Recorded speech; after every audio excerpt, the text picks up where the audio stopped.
आज Doubtnut app download करें। Doubtnut पर अपने सभी गणित, रसायन विज्ञान, भौतिक विज्ञान और जीव विज्ञान के डाउट्स का करो सफाया।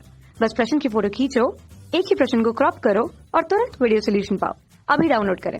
हेलो स्टूडेंट्स, प्रश्न दिया हुआ है विद्युत रासायनिक श्रेणी क्या है। ठीक है, तो आइए बात कर लेते हैं हम विद्युत रासायनिक श्रेणी के संदर्भ में। ठीक है, हम जानते हैं कि एक ऐसी श्रेणी जिसमें तत्वों को उनके मानक अपचयन विभव, जिसे आप ई नोट से प्रस्तुत करते हो, के बढ़ते क्रम में रखा गया हो, उस श्रेणी को हम विद्युत रासायनिक श्रेणी के नाम से जानते हैं। मानक अपचयन विभव के बढ़ते क्रम में तत्वों को जमाया गया है इस श्रेणी में। ठीक है, अपचयन और विभव। ठीक है, अब ध्यान दीजिएगा, विद्युत रासायनिक श्रेणी के आधार पर ही हम जो है तत्वों के मानक विद्युत अपचयन का जो है पता लगाते हैं। जैसे कि उदाहरण द्वारा देख लीजिए, लिथियम सबसे ऊपर आता है इसमें। ठीक है, तो इसका जो है मानक अपचयन विभव कितना होता है, ध्यान दीजिएगा, Li+ और एक इलेक्ट्रॉन त्याग कर ये इलेक्ट्रॉन निकाल देता है। इसका जो है मानक अपचयन विभव में इसका मान होता है, अर्थात E0 का मान होता है, इसका होता है -3.05।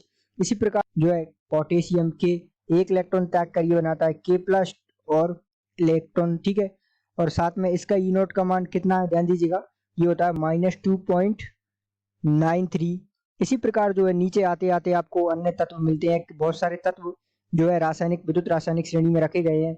उदाहरण के तौर पर समझ लीजिए, फिर आता है कैल्शियम, सबसे पोटेशियम, फिर आता है यहाँ जो है Ba, फिर Ca कैल्शियम, तो यहाँ Ca+2। ठीक है, और 2 इलेक्ट्रॉन त्याग देता है, और इसका जो है E0 मानक अपचयन विभव का मान होता है -2.87। ये तीन तत्व आपको आपके सामने इसलिए रखे गए, उदाहरण के तौर पर तत्व तो बहुत सारे आते हैं मानक अपचयन विभव के मान के साथ तथा विद्युत रासायनिक श्रेणी में, लेकिन ये तीन आपको उदाहरण के लिए इसलिए बताए जा रहे हैं क्योंकि ध्यान दीजिएगा कि इसमें जो है बढ़ते क्रम में तत्वों मानक अपचयन विभव के रखा जाता है। तो हम जैसे जैसे नीचे जाते जाते हैं विद्युत रासायनिक श्रेणी में, इनके जो है E0 अर्थात मानक अपचयन विभव का मान बढ़ता जाता है। देखिए यहाँ -3.05, यहाँ -2.92, यहाँ -2.87।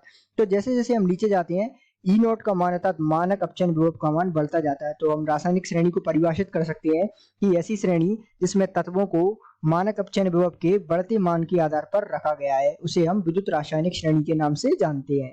धन्यवाद। कक्षा 6 से 12वीं से लेकर नीट, IIT, JEE वो एडवांस के लेवल तक 1 करोड़ से ज्यादा छात्रों का भरोसा। आज ही डाउनलोड करें डाउटनेट ऐप या व्हाट्सएप करें अपने सारे डाउट्स 8400 400 400 पर।